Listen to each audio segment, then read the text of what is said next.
Hello students, in today's class we are going to continue with the chapter surface areas and volumes. Already we have seen how to find the surface area of the combined shape and how to find the volume of a combination of 2-3 shapes, right? So in today's class we are going to learn about conversion of one solid to another, conversion of solid from one shape to another. That's what we are going to learn today. Again, since it is involved with the volume, I wish to recall the volume of all the solid shapes for better understanding, right? So the volume of cube is A cube, volume of cuboid is L into B into H, volume of right circular cylinder is pi r squared H, volume of hollow cylinder is pi into capital R squared minus small r square into H, where capital R is outer radius, small r is inner radius. Volume of right circular cone is 1 by 3 pi r square H. Volume of sphere is 4 by 3 pi r cube. And volume of hemisphere is 2 by 3 pi r cube. And the unit of volume is cubic units. Right? Now let us get into the exercise directly. So we are going to see conversion of solid from one shape to another, as I told you. Beautiful example is been given in your textbook. If we have seen different varieties of candles, right, made of wax. So we have seen a cylindrical shape candle and similar or different types of shapes of candles are also being seen. So how they will make it? For example, a cylindrical candle is to be made into another shape. What they will do? They will melt completely this wax. And then they will make this wax into a liquid form, and then they will pour the liquid into the required shape mold, and then they will remake it. Alright. So when you consider this entire process, the volume of the wax used to make the cylindrical candle will be exactly used to make the another shape of candle. Alright. So I repeat, the entire volume of wax which is used to make this candle is being entirely used. The volume, complete volume is being used to make to remold into another shape, right? So when we convert a solid from one shape to another shape, the entire volume of one shape remains same, right? The volume remains the same. That is what the concept we are going to use in the entire topic. So if the solid of one shape is being made into another shape, which will remain same? The volume will remain same. This volume of the cylinder will be equal to volume of the another shape which is being made. But the remaining things may change. The surface area may change, right? But the volume will not change if it is completely used, right? For example, if a cylinder is melted to make into a cone shape, we will see many examples in this exercise so that you will get a better clarity. Let us move on to the exercise now. We are in the first question. So in the entire exercise, they asked you to use the value of pi as 22 by 7. The first question, a metallic sphere of radius 4.2 centimeter is melted and recast into the shape of a cylinder of radius 6 centimeter. Find the height of the cylinder. So they told you a metallic sphere is melted and made into the shape of a cylinder. So find the height of the cylinder. So one shape is melted and made into the another shape. So what we know about this concept? We know the volume of the first shape will be equal to the volume of the second shape. So we know volume of the sphere will be equal to volume of the cylinder. So if we equate, we can very well find one unknown variable which is h. See what is given? Sphere and cylinder. Sphere's radius is given, cylinder radius is given, but height is not given. We know volume of sphere is equal to volume of cylinder. Volume of sphere formula is 4 by 3 pi r cube. It is pi r square h. To differentiate the radius, we can name it as r1, r2, capital R, small r, it's your wish. Then if you substitute all the values, we can very well find what is h. Bring all the known values to the other side. we can find what is h. That's it. Now let us move on to the second question. Metallic spheres of radii 6 cm, 8 cm and 10 cm respectively are melted to form a single solid sphere. Find the radius of the resulting sphere. So there are three metallic spheres. All the three spheres is being melted to make into a big solid sphere. But the new solid sphere's radius is not given. Alright. So since all these spheres are melted and made into a new one, the volume of all these three spheres, if we add, that will be equal to the volume of the solid sphere. Right? Using that concept, we can find the radius of the new sphere. Yes? See, first sphere, second sphere, third sphere, all the three radius we know. We need to find the radius of the new sphere. Volume of the new sphere is equal to volume of first, second and third sphere. We know the formula is 4 by 3 pi r cube. So you can substitute and simplify. I have taken 4 by 3 pi. Both will get cancelled. So r1 cube plus r2 cube plus r3 cube will give you r cube. Then if you take the cube root, you can find the radius of the new sphere. Right? The third question. A 20 meter deep well with dia 7 meter is dug and the earth from digging is evenly spread out to form a platform 22 meter by 14 meter. Find the height of the platform. These are all very easy questions. A 20 meter deep well. Well is in the form of a cylinder. So it's deep. Height is given. Dia is given. So from dia we can find the radius. Is dug and the earth from digging is evenly spread out to form a platform. Platform will be in the shape of what? Cuboid, right? It will have length, breadth and the height. So its length and breadth is given. They asked you to find the height. So obviously the volume of the cylinder will be equal to the volume of the cuboid, right? See, volume of well is going to be, it's a cylinder. Therefore pi r square h. Volume of platform is LBH. So we know the value for radius and height of the cylinder. We know length and breadth of the cuboid. So we can very well find what is our height by bringing all the known values to the other side. Yes, hope you got it. Let us move on to the next question. Fourth one, a well of diameter 3 meter is dug 14 meter deep. The earth taken out of it has been spread evenly all around it in the shape of a circular ring of width 4 meter to form an embankment. Find the height of the embankment. So what is given in the question? A well is being dug of dia 3 meter and 14 meter deep. Again, a well is in the form of a cylinder, right? So its height and the radius is given.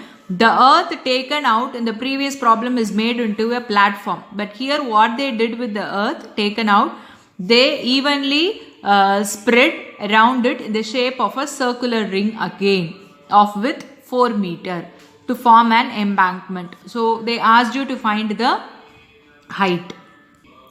See, this is a well. Imagine this cylinder is the well. Around the well, the earth is being spread to make another cylinder shape. Since it is a circular ring, again it is going to be like a cylinder, right?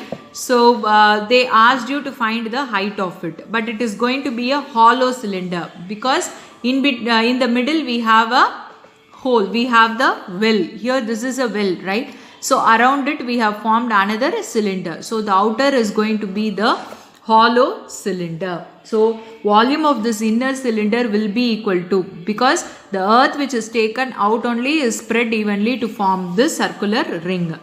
So volume of this inner cylinder will be equal to volume of the earth used for that embankment. But what is the shape of that embankment? Which is a hollow cylinder, right? So what is volume of a hollow cylinder? Pi into capital R squared minus small r squared into h. So for this we need to know what is our outer radius and inner radius, right? Inner radius is given in the question. The dia of the cylinder is 3. Therefore radius is going to be 3 by 2. So this gives our inner radius. What will be the outer radius? Outer radius is inner radius plus the thickness or the width. Width is given as 4 meter, right? Therefore, outer radius is going to be the inner radius plus 4, which is 11 by 2 meter. So, volume of the well will be equal to volume of the earth used for embankment, which is a hollow cylinder, and hence its volume is pi into capital R squared minus small r squared into h. They asked you to find this h only.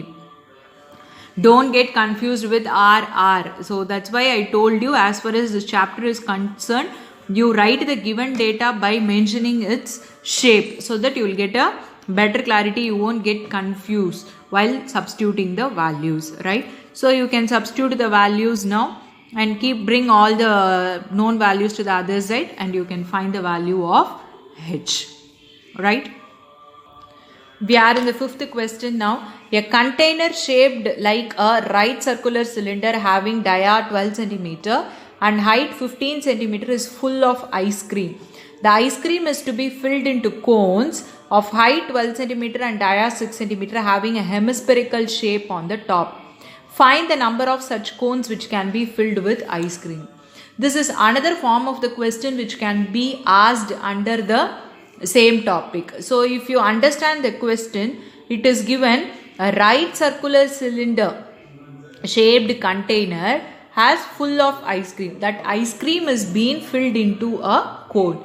We have seen how the cone will be, right? It will have a conical shape, and at the top we will have a hemispherical cream, right? Like that only the cone ices will be. So they are going to fill the ice cream from the cylindrical container into cones. So the volume of the entire cylinder will be equal to the volume of how many cones they are going to make. We don't know how many cones, right? That number of cones only we need to prepare. So number of cones will be volume of cylinder divided by volume of cone. Right? Hope you got it. See this what? There is a cylindrical tin. We are going to fill this ice cream into cones. So this volume of this cylinder will be equal to n. We don't know what is this n. Volume of cone. How many cones we are going to make? That many volume. Right? So we need the number of cones. Number of cones is equal to volume of cylinder divided by volume of cone, right? Number of cones is equal to volume of cylinder divided by volume of ice cream cones. You can take a hint like this also. Whichever is asked, that volume should come under the denominator. Here they asked you how many cones. So volume of cone should come to the denominator. If they ask how many cylinders, the volume of cylinder should come in the denominator. You can remember in that way. If you forget which should be divided by what. Right? Now come back to this problem. They have given you all the dia and the height of the cylinder, and even for ice cream they have given you height and dia, and hence since the hemisphere is over the cone is surmounted, therefore the radius of the cone is going to be same as the radius of the hemisphere. And now volume of cylinder we know pi r square h, but what is the volume of the ice cream cone? It is in two shapes, cone and the hemisphere. So it is going to be volume of cone plus volume of hemisphere, 1 by 3 pi r square h plus 2 by 3 pi r cube. Don't simply cancel pi r square.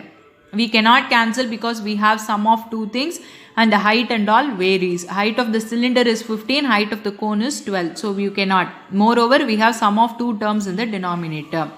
So you can separately find volume of cylinder, you can put heading and you can find volume of cylinder. Then you can write the heading volume of ice cream cone and you can find the volume of ice cream cone by adding these two, and then you can divide if you feel that it will create confusion, right? So to avoid mistake, you can find in that way, and then you can substitute the values and you can divide and find how many cones are being made. Yes, hope you understood. Let us move on to the next question now. Let us see how can we solve the sixth question. How many silver coins 1.75 centimeter in dia and of thickness 2 millimeter must be melted to form a cuboid of dimensions? One more thing you have to notice when you are solving problems under mensuration, which is units. Units is of very, very important. Before getting into solving the problem, you have to check whether everything is of same unit, or else you have to convert and then only you have to proceed. right? So if you see here, the coins, the thickness is given in millimeter, dia is given in centimeter, and cuboid measurements are given in centimeter. So you have to convert this millimeter to centimeter, and then only you have to proceed with your problem. That is one thing. Second is, they asked you to find how many silver coins, where silver coins are melted to form a cuboid, right? As I told you, how many silver coins are asked. So as in question number 5, number of silver coins will be equal to volume of cuboid divided by volume of a silver coin. The volume of silver coin should come in the denominator, right? So first you have to convert. Dia is 1.75, so radius we can find. Height is 2 millimeter. If we convert into centimeter, because 10 millimeter is equal to 1 centimeter. 10 millimeter is equal to 1 centimeter.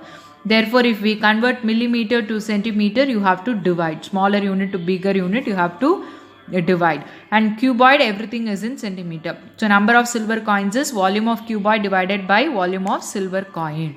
Silver coin is like cylinder, right? So pi r square h, cuboid is lbh. So if you substitute and divide, we can get how many silver coins, right? So let us move on to the next question. 7th question, a cylindrical bucket 32 centimeter high with radius of base 18 centimeter is filled with the sand. The bucket is emptied on the ground and a conical heap of sand is formed. If the height of the conical heap is 24 centimeter, find the radius and slant height of the heap. This is a simple problem where a cylindrical bucket is made into a cone. So both the volumes will be same, and for the cone they have given you only the height. They asked you to find the radius and the slant height. So when we equate the volume, we can find what is our height. Using radius and height, we can find the slant height, because we know the relation between L, H and R. L square is equals to R squared plus H square, right? So if we substitute in this, we can find the slant height. Yes, hope you got it. Let us move on to the 8th question now. 8th question is of another model which comes under this concept. Water in a canal 6 meter wide and 1.5 meter deep is flowing with the speed of 10 km per hour. How much area will it irrigate in 30 minutes if 8 centimeter of standing water is needed?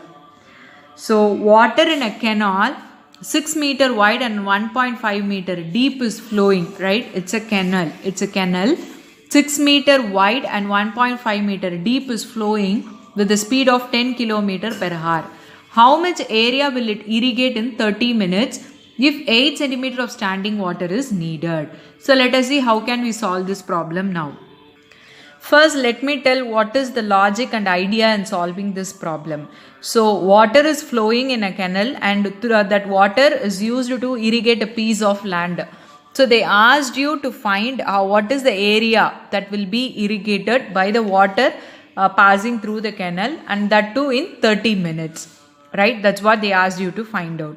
So what are we going to do here is volume of water flowing from the canal in 30 minutes divided by 8 centimeter of standing water. Why are we going to divide by 8 centimeter of standing water? Because it is given 8 centimeter of standing water is needed to irrigate that particular land in 30 minutes, right? So how much water is flowing there divided by 8 centimeter, if we do, we can find how much area is going to be irrigated by the water flowing through the canal.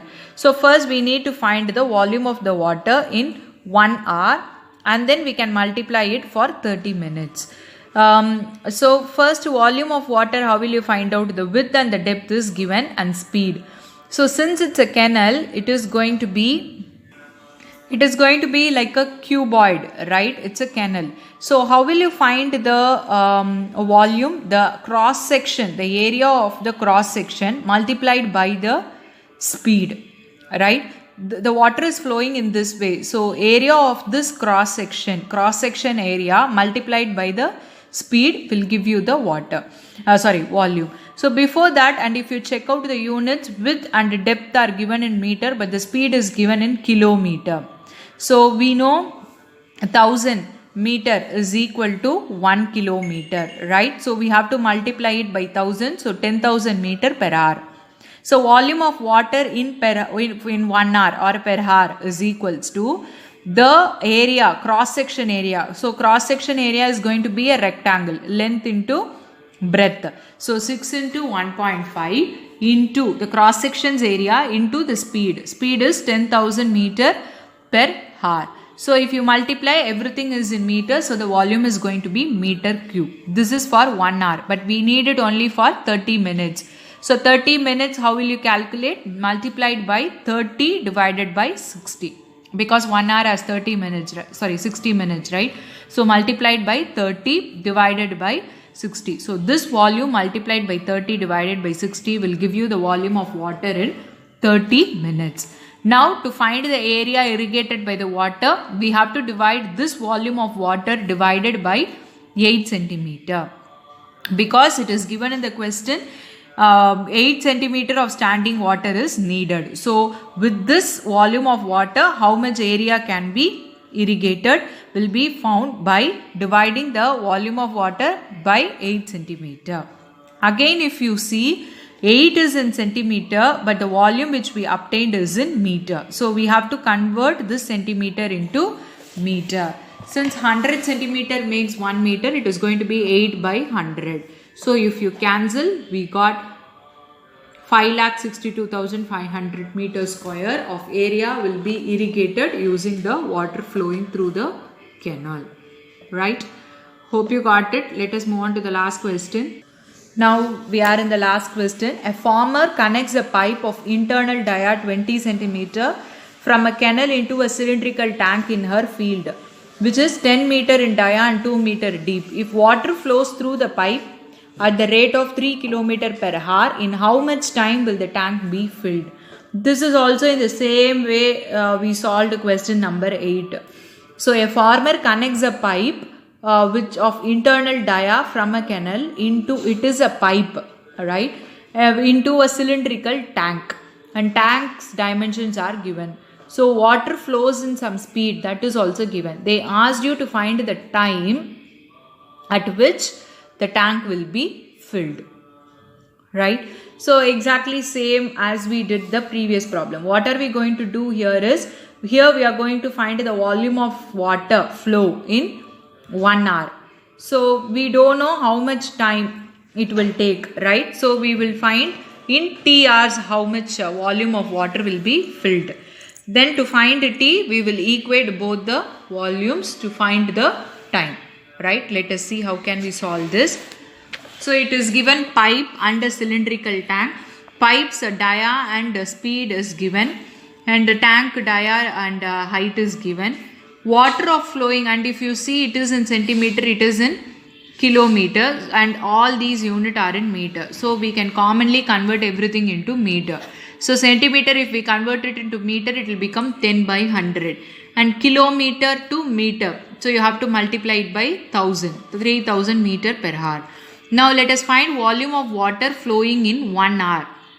So as I told you how to find the volume, the cross section area into the speed. Since it is a pipe, its cross section is going to be a circle. What is the area of a circle? Pi r square, right? So pi r square into speed. Speed is going to be 3000, right? Radius is 10 by 100. Therefore, volume of water flow in t hours is going to be, you have to multiply it by t. We don't know how much time. There we know the time, so we multiplied by, we calculated for 30 minutes. Here we don't know the time, so we kept it for t hours. Alright. Now volume of the tank. What is the volume of the tank? Pi r square h, because it is clearly given it is a cylindrical tank. Right. We know the volume of water flowing in t hours will be equal to the volume of the tank. That is what our aim. Right. In some time the water flow volume should fill the tank. So in some time the volume of water flowing will be equal to the volume of the tank. So we need to find the time. So we can equate these two. So if we equate after the simplification, we can find t is equal to 5 by 3 hours. Since it is hours, 5 by 3 fraction, we can multiply into 60 to make it as minutes, so it is 100 minutes. So in 100 minutes it will fill the tank. So as far as this concept is concerned, we found 3 types of problem, 3 models of problem. First one is by equating the volume, we found one unknown dimension of any one of the shape, height or radius, any one of the unknown dimension we found. And second model is to find how many new shapes is being made after melting, the number of cones, the number of coins. And the third model is related with the water flow, speed and the water flow, volume of water. So these 3 models we have learnt under this topic. So with this, let us wind up today's class, and I want you to do all the 9 problems from exercise 13.3 as homework. And if you have doubts, you can ask me. Thank you, students.